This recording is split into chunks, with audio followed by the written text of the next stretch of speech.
Hey YouTube, this is the Woman282 back again. I've been getting a lot of questions from my viewers about how I installed some of the mods in the Xbox, and what I'm going to do today is I'm going to just tear it down completely, and I'm going to go over and explain some of the things that I did. It's just to help you guys out with maybe your own mods in your own Xbox.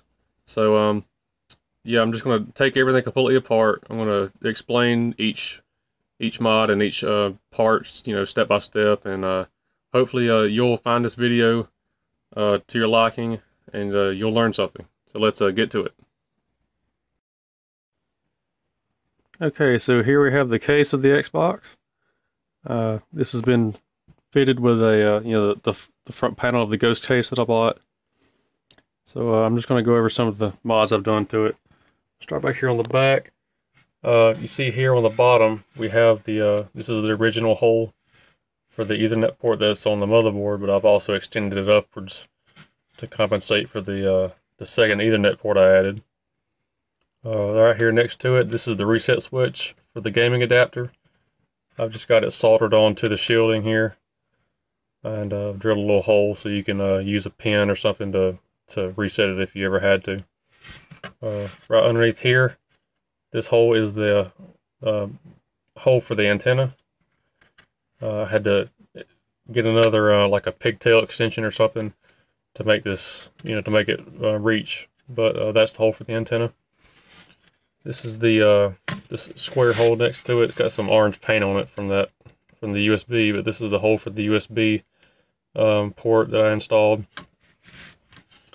Right here, this is the digital audio phono jack, and right here beside it is a optical audio jack, and the two are connected with the data lines between the two are connected, and right here this pin sticking out, let me move this wire, this pin sticking out right here is 5 volts from the motherboard. So yeah, that's what powers on the optical port when it's in use. Here we have the shielding I've cut out to improve airflow. That's pretty much it. Everything on the back. I believe that's everything. Here on the front, remember from the last video, we have an LED underneath each port, and we have our indicator panel with 6 white LEDs. Well, we'll turn this around, and you can see from this side how the LEDs are wired up. So I've got some resistors wired up to these, and the LEDs are actually stuck through the vent holes, and they fit perfectly through these vent holes. These are 8mm LEDs, and they fit perfectly.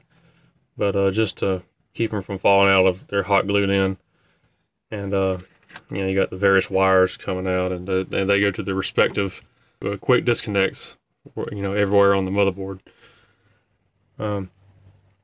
This purple wire here, I'll explain that later, and this blue wire, it goes to the infrared receiver that's right here in behind the case, and that plugs up to the remote dongle, so for infrared.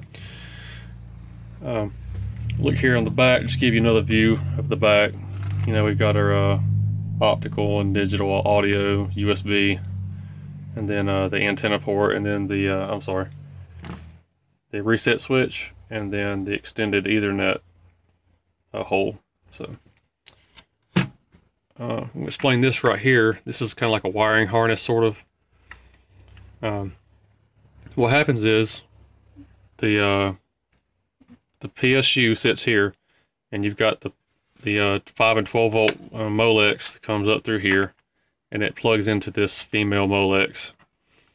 And all these this whole wiring harness powers all the LEDs underneath the controller ports, all those orange LEDs. And here inside this, it's like a grouping of the wires. These are where the resistors are. Instead of putting them up here where you could see them, I just put them, here. So and then this right here connects into the hard drive. So basically, I kind of just spliced in this wiring harness just to power the LEDs. This little green wire here, this connects to the relay. This turns it on and off, you know, whenever I plug in a controller.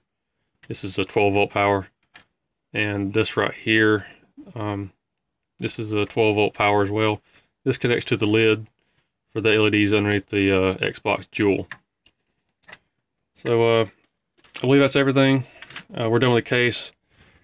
So now we're going to move on to the motherboard. Alright, so here we have the motherboard. I'm just going to go over some of the modifications I've made to it. First thing, you see here I've removed the clock capacitor. If you look real closely, you can see there is some damage there. This little solder joint is actually missing.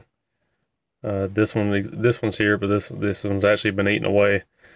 And some of the other solder joints, like around here on this transistor, actually kind of corroded a little bit. But nothing major. I mean, I cleaned it up. It's not going to do any more harm. But yeah, that is a pretty big deal. Especially those of you that actually have not removed the clock capacitor. It's really something you should, you know, be aware of, because it can eventually heal your motherboard. So, you know, take that as a word of caution. You need to remove it if you haven't, unless you have a version 1.6. The clock capacitor will actually be somewhere around here. It'll be a blue and gold capacitor. Do not remove that on the version 1.6 motherboard. Otherwise, your Xbox will not boot up. Any other version, it's fine to remove the clock capacitor. So, you know, just a word of warning. I'm going to move over here to the processors.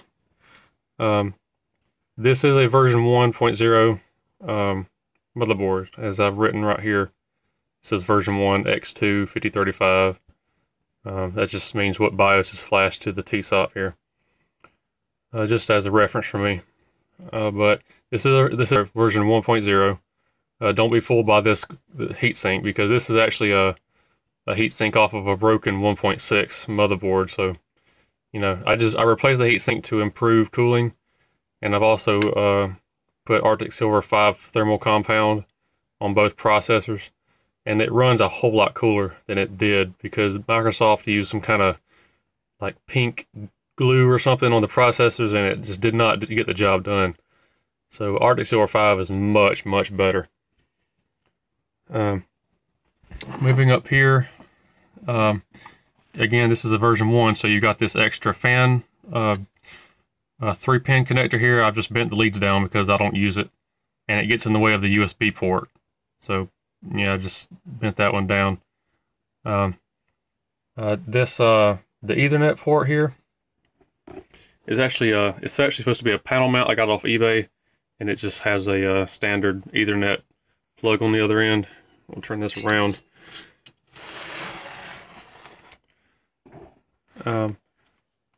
Yeah, it's JB welded on top of the original Ethernet port, you know, in between here. And this black casing used to come all the way out here and have a couple of screw holes on each side, but you know, I didn't need that. So what I did was I cut off this portion of it and split it down the middle, and I had to take it off so I could actually JB weld it to the original Ethernet port. Then I put it back on and used some Gorilla Glue to just secure it. And it works really well. You know, that JB weld is not coming loose. So yeah, it's really, really cemented on there. And then we've got these 3 wires coming out of the bottom of the motherboard. So this wire here, this single wire, is actually 5 volts for the optical port. And these other 2 twisted wires, one is digital data and the other one is ground. And if I flip this over,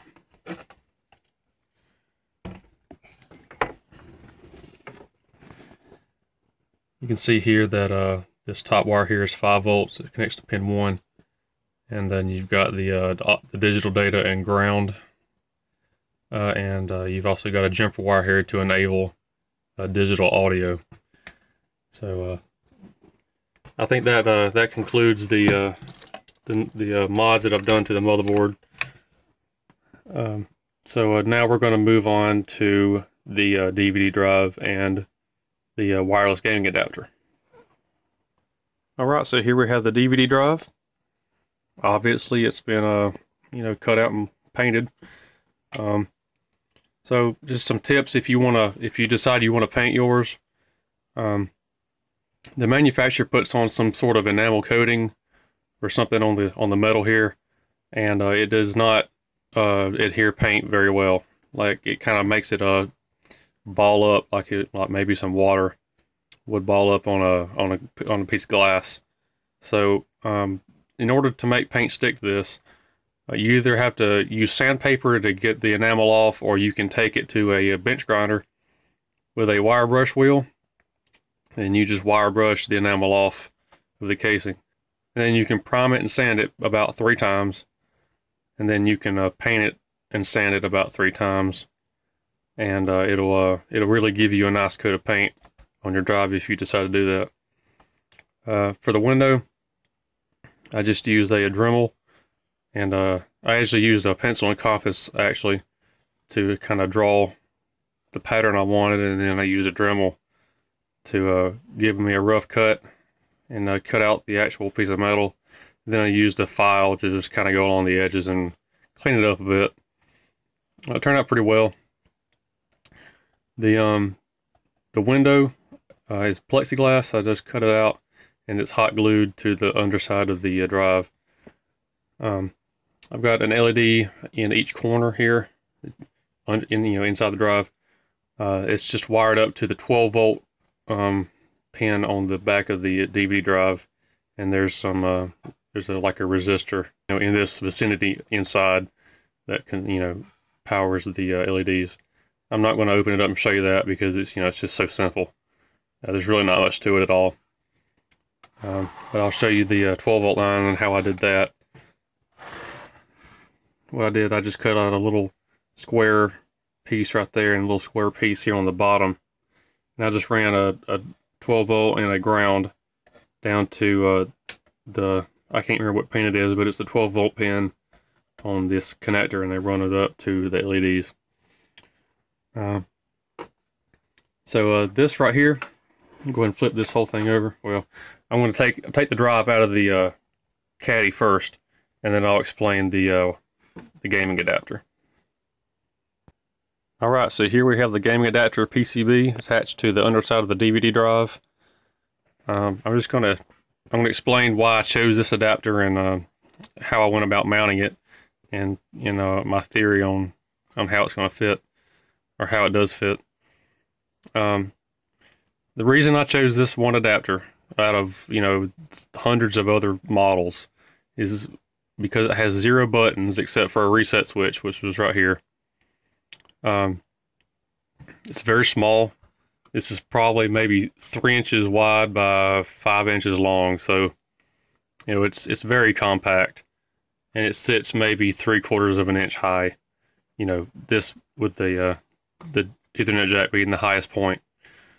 I also chose it because the antenna was removable.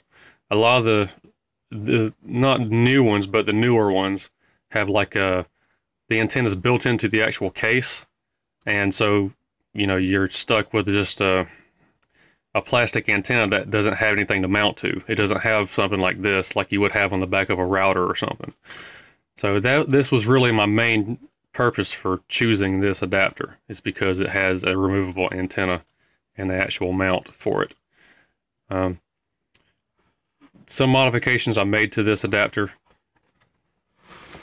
You can see here we've got these 4 pins sticking out of the board. This is the 5-volt power on ground, and this is the reset switch, 2 reset switch pins, and you just plug the wires into these, and it's like a quick disconnect. But this adapter does not come with a heatsink, and really it should, because during my testing, the CPU on this thing gets really hot, like so hot it could burn you if you put your finger on it. I don't know why it gets that hot, but I was afraid that it was going to maybe overheat inside the Xbox. So I cut out a piece of heatsink off of a really old heatsink that I had. I cut it out with a bandsaw, and I used thermal tape to attach it to the CPU. And it keeps it cooler, which is good. You know, the last thing I need is for one of my mods breaking. This thing is so freaking intricate. But yeah, it's on there. You know, it's really strong tape. I think it's called a Sekisui thermal tape. So I got it off eBay. But it's really good tape. I mean, it's very strong. You know, this thing ain't coming off, which is good. This antenna lead here is also new. The old one was about, I don't know, about this long, and it would come through here and curve out this way. Well, it wouldn't reach to the back of the Xbox, so I had to buy a longer one off of eBay, cut off the connector on this end, and solder it to the antenna solder point here on the PCB. And then I just ran it to, you know, I made it long enough to it would reach to the back of the Xbox and fit into the back panel. And you just got you got a lock washer and a screw here just to keep it in place. It also had one of these ferrite rod, you know, sleeves that goes over the, you know, the antenna pigtail, and so that was the old one. So I put it on this new one, and I just put heat shrink over it just to keep it in place. So now the way I mounted this thing was kind of tricky. I had to cut 3 holes into the bottom of the drive, this big plate here, and I used motherboard risers to actually keep it off of the metal. So you see those red rings I've got around the screws, and kind of on the other underside too. Those are actually plastic washers that just keeps the metal away from the circuit board.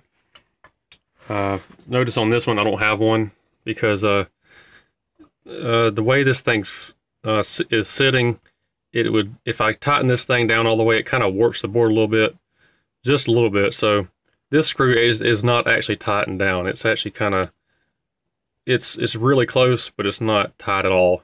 You could turn it if you wanted to, but it's just there to hold it down, but it's not, you know, it's not warping the board. So that's the DVD drive. That's how I mounted it. Those wires you saw in the case earlier, 2 of them come here to the 5-volt power, the other 2 come to the switch, and this mounts into the back panel of the Xbox. So with this sitting in the caddy, it sits about that far away from the motherboard. As a matter of fact, let me put this in the caddy and I'll show you how far it sits off of the table here. Alright, so the drive is back in the caddy. I'm just going to show you how far it sits off the table here, you know, simulating the motherboard. So there's the surface of the table, and you see the Ethernet port. It's about maybe a 1/4 inch, maybe 3/8 of an inch off the top of the table, and it fits quite nicely underneath the drive. You have a pretty good amount of space to work with. So you know, I'm pretty happy about that. So yeah, that's how I was able to fit this adapter inside the Xbox. There was another guide I saw online where a guy had actually mounted it to the actual back of the Xbox case. He had flipped it upside down, and I just didn't really like that method. I wanted something a little more, I don't know, a little more custom. It's not so demanding. I wanted to be able to plug the antenna into the back, and basically be done with it. I want to have to fool with having to position the entire board to make everything fit. So that's why I did this, just to make it a little bit more robust. So now we're going to move on to the hard drive and the hard drive caddy. Alright, so here we have the hard drive and the caddy that it goes in. Again, this is a 750 gigabyte hard drive. This is the largest capacity you can get in ATA configuration without upgrading to a serial ATA, which I chose not to do because of compatibility issues. So I just went ahead and got me the largest one I could get in ATA. No modifications to the hard drive itself, you know, obviously, because it's just a hard drive. The caddy, this green wire coming out of here. If you remember back when I was talking about the actual case, that green wire that goes to the relay, well, this goes down to the relay, which is underneath here. So this is going to connect to the wiring harness on that with that green wire, and it powers the relay. And that's the only thing done to the top side. So we're going to flip this over, and I'll show you the underside.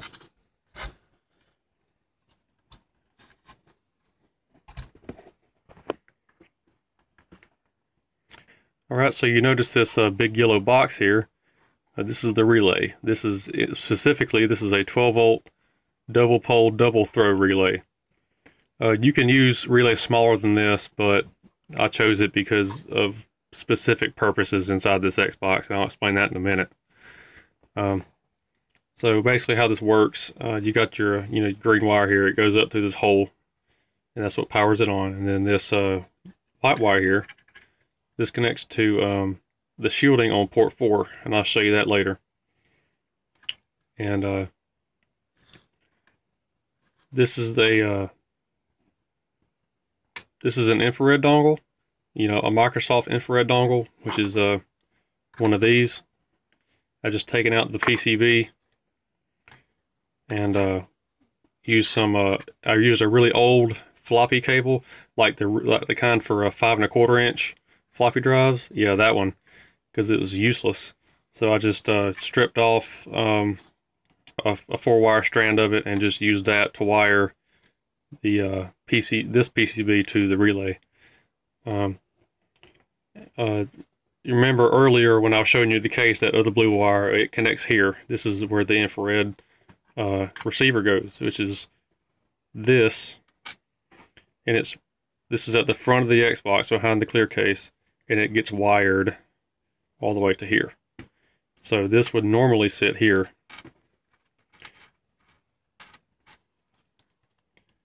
kind of like that, but it's just been relocated.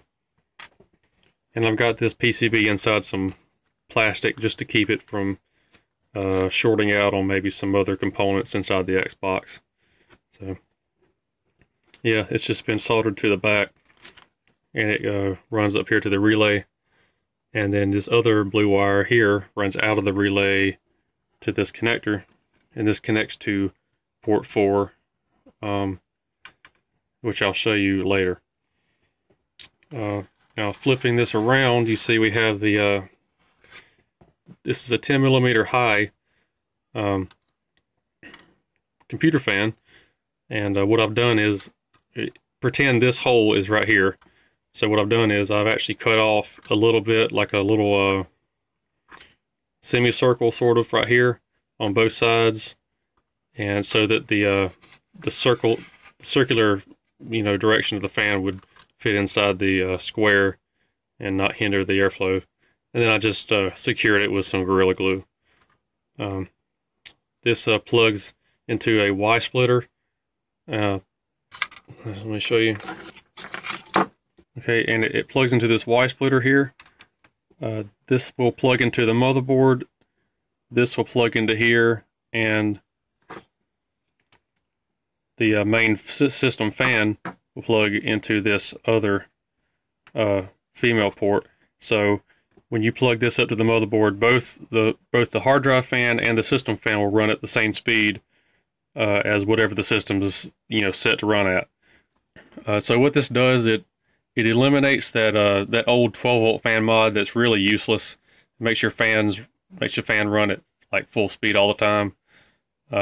You don't need that. All you need is just a splitter cable. Alright, so here I'm going to show basically how the vent system works. You see here on a standard tray with this not been modified, it's got these two holes here. Well, the one with the fan, you can see I've actually cut out almost like a semicircle on both sides to accommodate the circular shape of the fan. And then back here I've actually cut out this hole, this large square hole, and this is where the main fan sits. So what happens is, when this is sitting proper in the Xbox like so, air's going to come in from the front and it's going to come in from the side, and it gets drawn in by the main fan back here. Well, some of the air that comes in, it gets drawn up by this the hard drive fan too, and it gets circulated in this area underneath the hard drive, and this hot air gets sucked out through this large hole back here, in addition to the actual the standard cooling system that Microsoft has in place. So we're done with the hard drive caddy, and now we're going to move on to the controller ports. Alright, so here we have the controller ports. These have just been slightly modified. First of all, turning these over, you'll see there's red tape on the bottom. It eliminates the possibility of the shielding on the controller ports touching the shielding inside the Xbox, and that's what helps work with the relay to make it switch back and forth, and also for the LEDs and the indicator panel to switch back and forth. And you can read about that in the link in the description on the whole purpose in that and how it works. I'm not going to explain it here because it's a little bit complicated, but the write-up, I don't remember who wrote it, but the guy that wrote the tutorial really explains it well. So you can go and read about that there.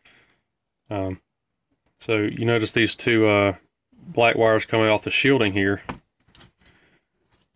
They're soldered to the back of the ports coming off the shielding. They work in conjunction with these two other wires here coming off the red wires on the actual controller port itself. This is 5 volts and this is ground. So this 5 volt is going to power one of the LEDs with a resistor inside the indicator panel, and it's going to come back to the ground. So when you plug in your controller, that LED will light up, and that's the whole purpose in these little connections I've made here. The same thing goes for over here. I've done the exact same thing, but with some extra stuff. This big long white cable I made connects to port 3, and this is nothing more than just a simple USB cable. Port. So as you all know, the controller ports on an Xbox are just modified USB ports. So all I've done is I've ran 4 wires to a custom USB port I made, and that's basically it on port 3. On port 4, you see here we got that black connector, and that's what the relay connects to. That powers the infrared dongle. So when the relay is turned off, you have basically your infrared dongle is connected to the controller port. But when you plug in a controller, it turns the relay on, and it switches this off to give you controller access. So that's the whole deal with the controller ports 3 and 4. So now we're going to move on to a new addition that was not mentioned in the other video, and that is the addition of an XIR. Alright, so here we have a new addition to the Xbox. This is called an XIR. There's a guy in Canada that manufactures these. I can't remember his name out offhand, but I'll include a link in the description so you can look these up. These are actually pretty cool. What this enables you to do is it allows you to turn your Xbox on and off and eject your DVD drive in and out without having to use a standard controller. It lets you do it all through the infrared remote. So it's actually, this isn't really like a necessary thing. It's kind of like a novelty, or if you use your Xbox to watch movies a lot, this would kind of come in handy. But I bought one just to experiment with it, just to see really how it worked, and it works pretty well. You can this is a programming cable, and it plugs right into here, and you can plug this up to your computer, and you can program it with like custom signals for if you wanted to use like a universal remote, like maybe a Harmony remote or something like that.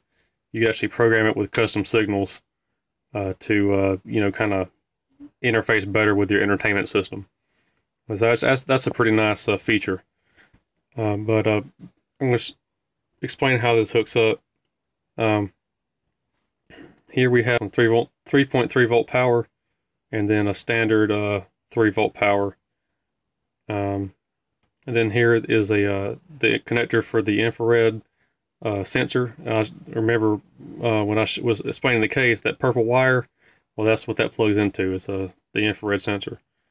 And this purple wire here plugs into the motherboard where the front panel connector would usually go. And the front panel connector connects into this connector here. So this is kind of like, it acts like a pass-through device. The front panel connects into here, and this connects into the motherboard. So it's a pretty neat little device. It works well. You can program it with custom signals. More of a novelty item, but it's definitely cool. So yeah, I just wanted to explain how that worked, because it wasn't in the last video. It's a new addition. So now we're going to move on to the new data cable that I bought. Alright, so here we have the upgraded data cable. This is an 80-pin ATA133 data cable. Reason I chose one of these is because it's been said to improve loading speeds from the hard drive by about approximately 20%, and it's inexpensive. So there's going to be a link in the description of where you can buy one of these off of eBay.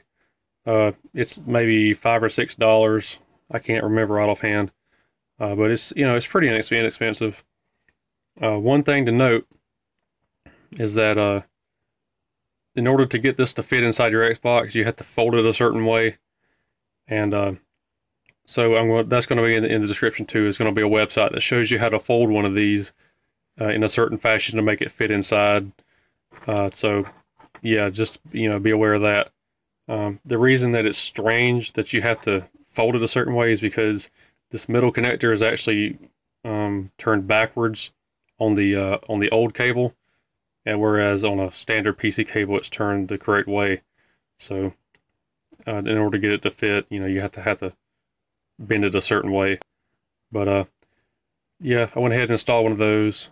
It's a pretty simple installation, and it's relatively inexpensive. So now we're going to move on to the top of the Xbox, the clear case and the jewel, and I'll explain how I set up the LEDs. Okay, so here we have the power supply.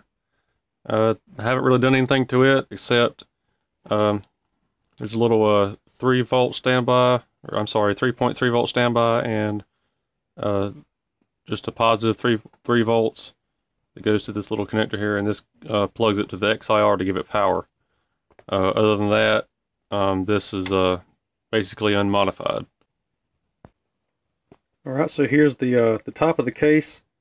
The only real modification I've made to this is changing the color of the jewel and installing LEDs.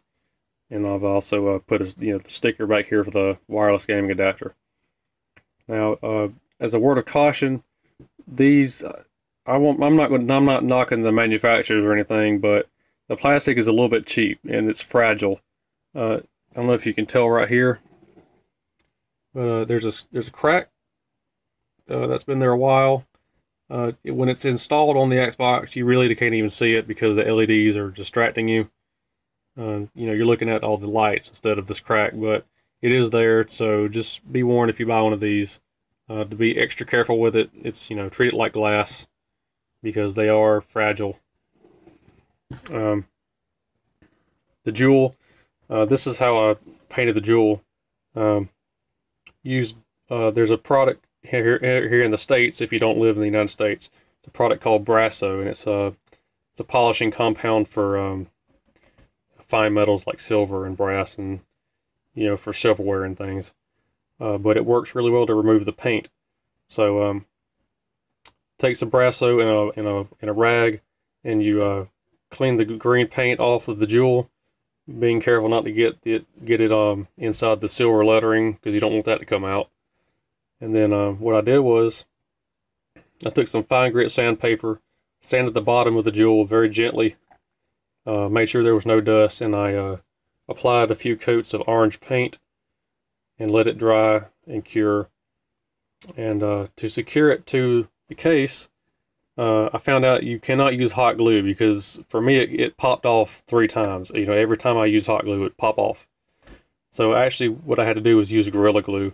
I used 4 very, very small drops of Gorilla Glue and pressed it on there, and I had something sitting on top to, you know, to keep the jewel from moving, because, you know, Gorilla Glue expands, so, you know, you don't want it to, you know, lift up and be, you know, glued there. So, but yeah, it hasn't come off yet, and it works really well. Gorilla Glue does.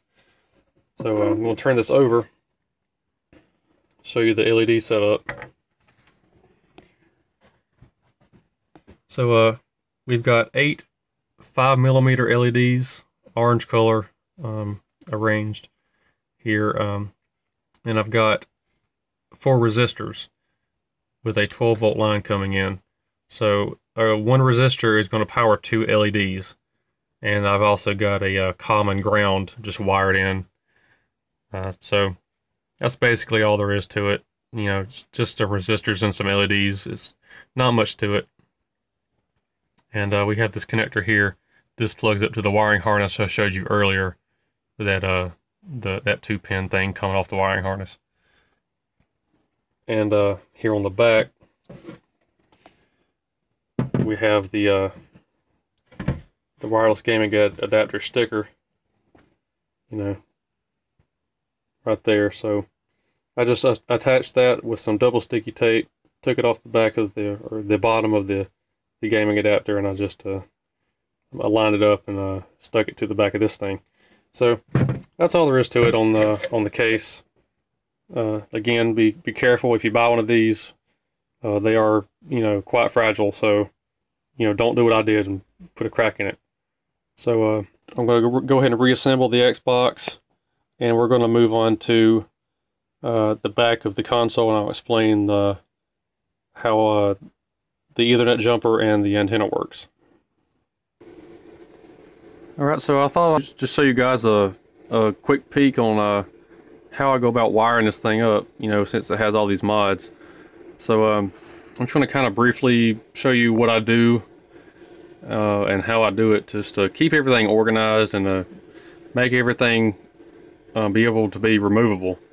So first off, everything in this Xbox has these little connectors. These are like, they're quick disconnect connectors, and they go together like this. You see, you got a pin and a connector, and they just slip on and off of each other. So that way everything can be removed and taken out. You know, if I have to change something or something breaks and I have to fix it, I can take that part out, and there's no soldered wires that I have to desolder that are going to be, you know, hanging up, where I have to, you know, break out the soldering iron and, you know, just go through all that mess.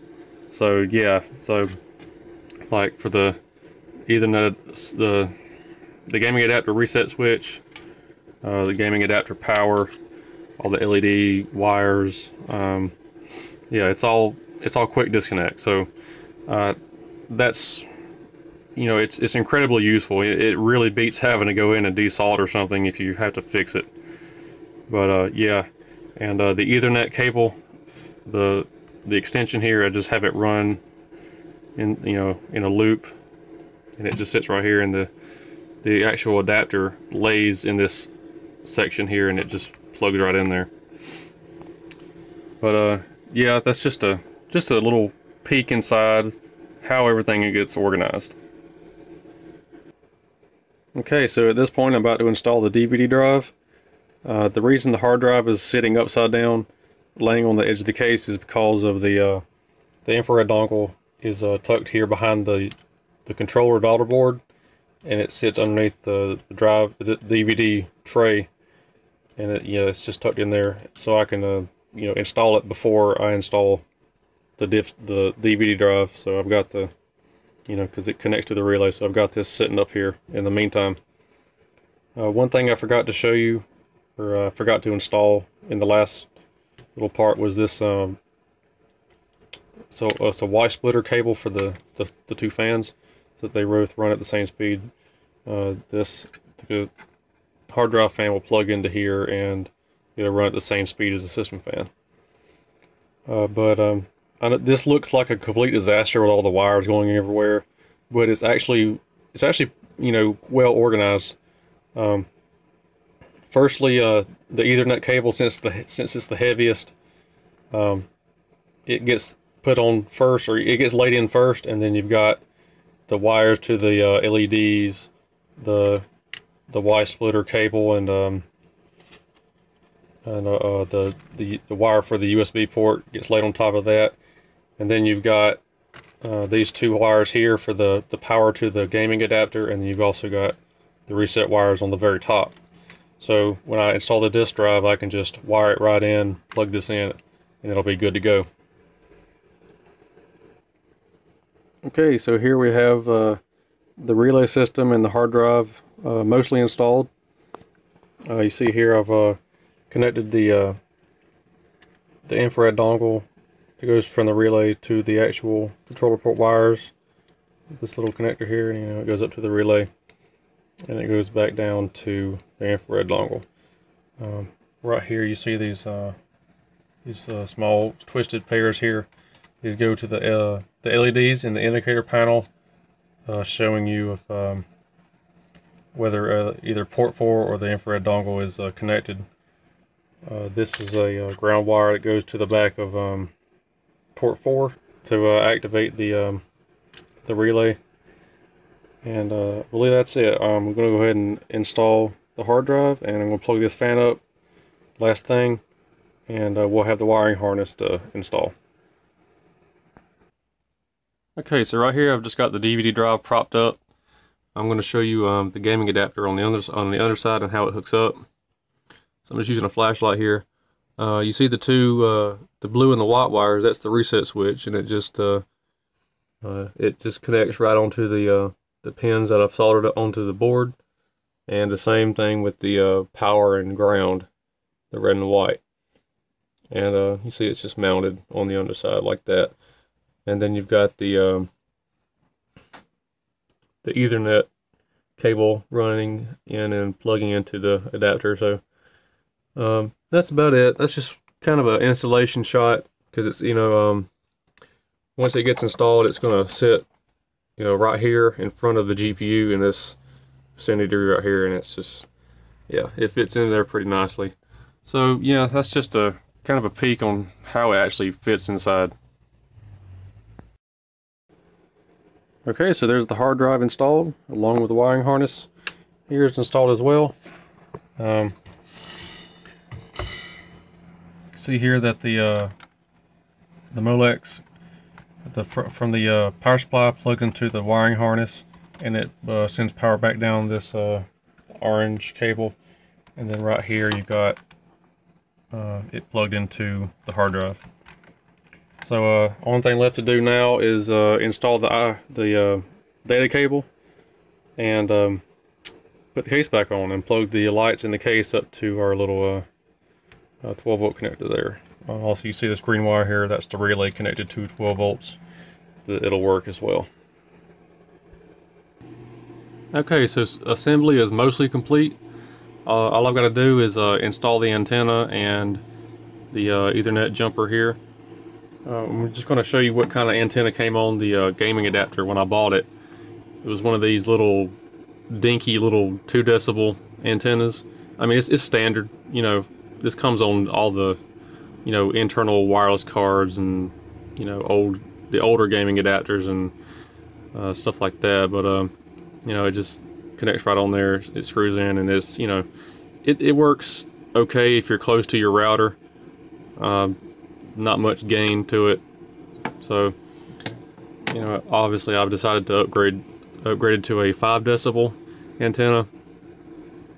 It gives you a lot better range and signal strength. I didn't go with like a 7 decibel or a 9 decibel or like a 25 decibel, because those are just really too big for this thing. I mean, you don't want to, your modded Xbox with this, 1 foot long antenna sticking out the back. 5 decibel looks really good from the front when you're looking at the Xbox from the front. It's just you can see about this much of it, and it looks good, and it gives you an acceptable gain when you're actually using the internal Wi-Fi. And here we have the Ethernet jumper. I actually did not make this myself. I had to get it custom made for me because I don't have RJ45 crimpers, and I don't have any Ethernet testing equipment like connectivity to make sure when you make a cable that you've made it properly. I don't have that stuff, so I had to actually go get this custom made at an electronics shop near my house. But see, I got orange boots, to match the orange style of the Xbox, and the actual wire is approximately 3 or 4 inches long. So it just plugs right up in there, and yeah, it works really well. If I ever do need to use a wired connection instead of wireless, I can just unplug the bottom and leave the top plugged in, like that, and I can just plug in an Ethernet wire to my router if I ever need to. Okay, so what I'm going to do now, I'm going to show everyone how I went about lighting up the buttons and the center logo in the controller. I'm just going to show how I cut out some parts and how I wired everything up. So I'm going to go ahead and take this thing apart and show you guys that. Okay, so here's the front face of the controller taken apart. As you can see, it's a little bit of a mess, just because there's really not much room to work with at all, especially in these, in the controller S. So I'm just going to go over, what I did to make this work. So first of all, to get the buttons to light up, you see these, they have like 4 posts here. Well, hanging off these posts, they have these, they're like dividers. You see this little bitty piece here? It's the same way on here, but it sticks out towards the center. So what you have to do is you have to take a drill bit about the size of the of this empty circle here, and you have to drill those out. And you don't drill too far where you actually drill into the lettering, like here on the X. You don't drill through the lettering, but you drill just far enough to get rid of those little separators or dividers. And you take a 5mm LED, and you're going to bend the leads, and you're going to stick it through these little, maybe, I don't know, whatever they like, 1 or just really small holes. They're as large as the leads on an LED. So if I get it in, see that little bitty hole right there that I've drilled in. Anyway, you fit it in there the best you can, really, and you just put a little bit of hot glue in there, and you're going to run wires out of the side and over here to your resistors, and then the 5V on the actual circuit board. So you do that for all 4 LEDs. And then here for the center, in order to get the logo off of the plastic, what I did was I took a small precision screwdriver for it's a flathead precision screwdriver for like eyeglasses or something, and you just very gently pry it up with the screwdriver, and just very gently, being very careful not to chew the plastic up. You just gently pry it off. And then what I did was I took a drill press and a large drill bit, and I just drilled a hole right here in the center of where this plastic used to be. Then I took a Dremel, and I just dremelled out this large circle. And with this ring here on this black ring, that's actually a lip. I left some of the plastic on there. I didn't Dremel all of it out. So there's actually a lip that the logo sits on top of, and that's secured with just a very small amount of Gorilla Glue. And then I just hot glued a white LED here at the top. Now, a note about the LEDs. These are all 5mm LEDs. I use white for the center just because it's a neutral color. You know, the center here has black and green and a little bit of yellow in it, so I wanted to eliminate all those colors. But here in the buttons, they actually have respective colors. So X is a blue LED, Y is yellow, B is red, and A is green. So yeah, it's just wired up to the PCB here with some resistors.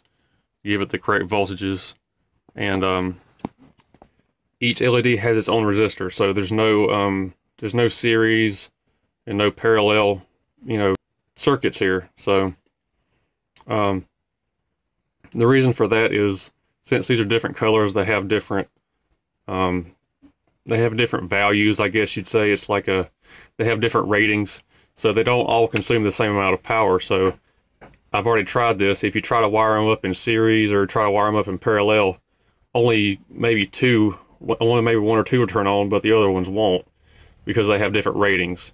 And it's just like, I don't know why. I looked it up and it's kind of complicated to explain, but that's how it works. So yeah, that's how I've got it wired up. And then these resistors, I had to squeeze them down here between the D-pad and the analog stick right here. It's a bit of a tight fit, but you can do it if you really put the time into it. You can do it. So yeah, that's how the controller lights up. All right, so here I'm going to show you a demonstration of how the XIR works. Since it was not installed in the Xbox since my last video of this.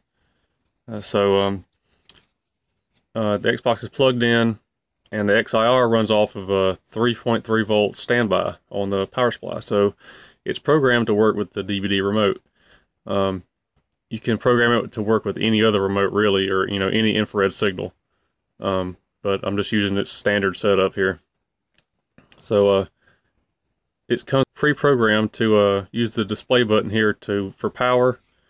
You press 0 3 times to turn it off, and then press 5 3 times to eject the drive. So the DVD drive is sticking a little bit for whatever reason. I can fix that, no problem. But I've got a CD in it just to keep it from sticking. So I'm going to go ahead and demonstrate this. I'm going to hit the display button, and it comes on.